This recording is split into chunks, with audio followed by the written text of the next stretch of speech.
Hello, good morning. ഞാൻ ഇന്ന് നിങ്ങളെ പരിചയപ്പെടുത്താൻ പോകുന്നത് മുറിക്കൂട്ടി എന്ന ആയുർവേദ ചെടിയെക്കുറിച്ചാണ്. ഇത് എല്ലാവരും വീട്ടിൽ നട്ടുപിടിപ്പിക്കേണ്ട ഒരു ചെടി തന്നെയാണ്. കാരണം ഇത് നമുക്ക് എന്തെങ്കിലും നമ്മൾ വീട്ടിൽ ജോലി ചെയ്യുന്നതിനിടയ്ക്ക് നമുക്ക് എന്തെങ്കിലും മുറിവ് പറ്റുകയോ ബ്ലേഡ് കൊണ്ടോ കത്തി കൊണ്ടോ എന്തെങ്കിലും മുറിവ് പറ്റിക്കഴിഞ്ഞാൽ ഉടനെ വന്ന് ഇതിൻ്റെ 4 ഇല എടുത്ത് അതിൻ്റെ നീര് ഇറ്റിക്കുക. പിന്നീട് പിറ്റേന്നാൽ തന്നെ നമുക്ക് ആ മുറി കൂടുന്നതായി കാണുന്നതാണ്. ഞാനിത് ചെയ്യാറുണ്ട്, എനിക്കത് അനുഭവമുണ്ട്. അതുകൊണ്ടാണ് ഞാൻ നിങ്ങളുടെ മുന്നിൽ ഇത് പറയുന്നത്. അപ്പോൾ നമുക്ക് എല്ലാവർക്കും ഇത് ചെടിയായി വളർത്താൻ കഴിയുന്ന നല്ലൊരു പ്ലാന്റാണ്. നമുക്ക് ഗാർഡനിലൊക്കെ നല്ല ഭംഗിയായി വളർത്താൻ കഴിയുക. അതോടൊപ്പം തന്നെ നമുക്കൊരു മുറിവ് പറ്റിക്കഴിഞ്ഞാൽ ഉടനെ വന്ന് ഇതിൻ്റെ നീരെടുത്ത് ഇറ്റിക്കുകയും ചെയ്യാം. അതുപോലെ കുഴിനഖത്തിന് ഇത് ഫലപ്രദമായി കാണപ്പെടുന്നു. കുഴിനഖം വന്നു കഴിഞ്ഞാൽ നമുക്ക് ഇതിൻ്റെ ഇല പിഴിഞ്ഞെടുത്ത് ഇതിൻ്റെ നീര് ഇറ്റിച്ച് കൊടുക്കുന്നു എന്ന് കേൾക്കുന്നുണ്ട്. ഞാനിത് ചെയ്തിട്ടില്ല കേട്ടോ. റെഡ് ഫ്രെയിം ഹൈവി പ്ലാന്റ് എന്നും ഇതിനെ വിളിക്കാറുണ്ട്. ഇതിൻ്റെ ഇംഗ്ലീഷ് നെയിം ഹെമിഗ്രാഫി ഓൾട്ടൻ നൈറ്റ എന്ന് വിളിക്കുന്നു. മെറ്റാലിക് പ്ലാന്റ് എന്നും ഇതിന് പറയപ്പെടുന്നു. മുറിവിനെ ഉണക്കാനുള്ള കഴിവ് തന്നെയാണ് ഇതിൻ്റെ പ്രധാനം.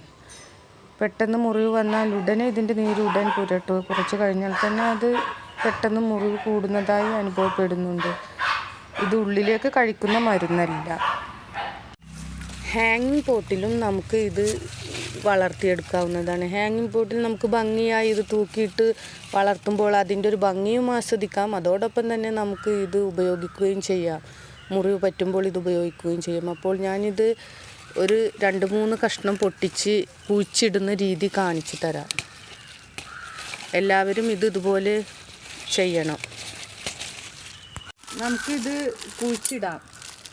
ഇത് ഞാൻ ചിക്കൻ്റെ കവറാണ്. ചിക്കനൊക്കെ കൊണ്ടുവരുമ്പോൾ കിട്ടാറുള്ള കവറാണ്. അതിങ്ങനെ ഭംഗിക്ക് വേണ്ടിയിട്ട് അടിയിൽ വെറുതെ കെട്ടി വെക്കണതാണ് കേട്ടോ. അത് ആർക്കെങ്കിലും വേണമെങ്കിൽ ചെയ്യാം, അല്ലെങ്കിൽ സാധാ പോലെ കുഴിച്ചിടാം. പക്ഷേ ഒരു ഭംഗിയിലിരിക്കും.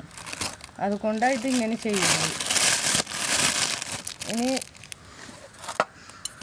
ഇത് വെള്ളം അടിയിൽ നിന്ന് പോവാൻ വേണ്ടി നമ്മൾ ഇതിൻ്റെ ചുറ്റും ഒന്ന് കത്രിക കൊണ്ട് ഇങ്ങനെ ഇതാക്കുക. അതെല്ലാ ചെടിയും കുഴിച്ചിടുമ്പോൾ ഇങ്ങനെ ചെയ്യും.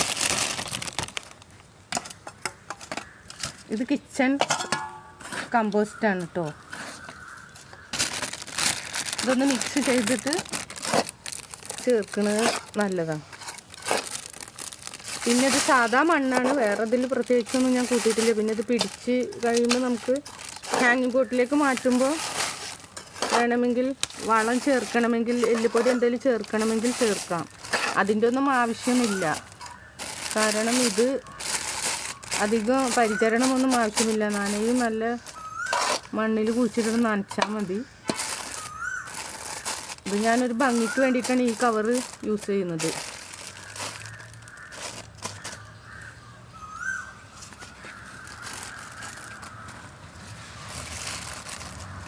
ഇങ്ങനെയാണിത് കുഴിച്ചിടുക.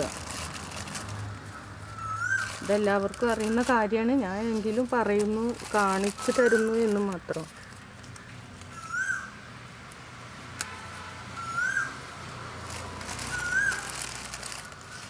ഇനി ഇത് വെയിലില്ലാത്ത സ്ഥലത്ത് വെക്കണം. പിടിക്കുന്നത് വരെ വെള്ളം നനച്ച് കൊടുക്കണം.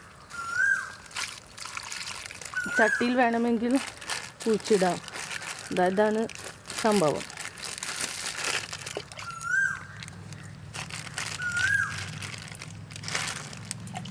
എല്ലാവരും ഇത് ട്രൈ ചെയ്യണം.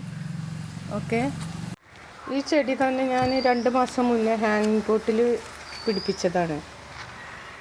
കണ്ടില്ലേ? ഇതേപോലെ നമുക്ക് ഹാങ്ങിങ് പോട്ടിൽ പിടിപ്പിക്കാവുന്നതാണ്. അപ്പോൾ ഇഷ്ടപ്പെട്ടാൽ എല്ലാവരും സബ്സ്ക്രൈബ് ചെയ്യണം. അതുപോലെ തന്നെ ലൈക്കും കമൻറ്റും എല്ലാം ചെയ്യണം. ഓക്കെ.